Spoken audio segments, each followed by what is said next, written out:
Се очекува годинава на Светскиот економски форум да учествуваат над 60 шефови на држави и влади, меѓу нив и американскиот председател Доналд Трамп. Тој ќе се соочи со истите оние глобалисти, чие негово противење го доведе до победа на председателските избори во 2016 година.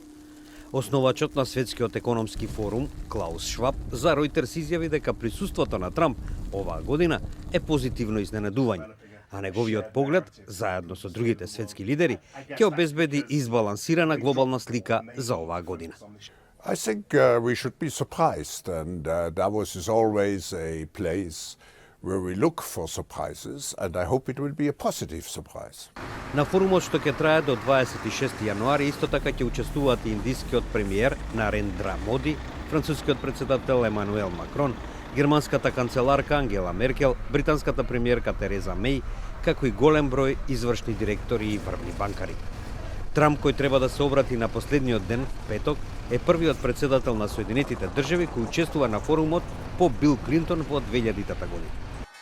Неговото присуство на форумот, според Белата куќа, е со цел да се сврти вниманието кон растот на американската економија и зголемениот пазар на акции.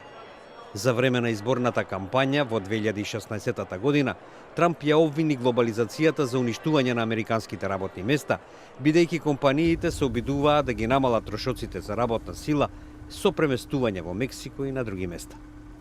Во Давос се расчистуваат улиците од снегот, кој според прогнозите и натаму ќе паѓа.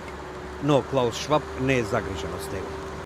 No, I'm happy because it provides Davos with what it should be, the aspect of a global village, but a village where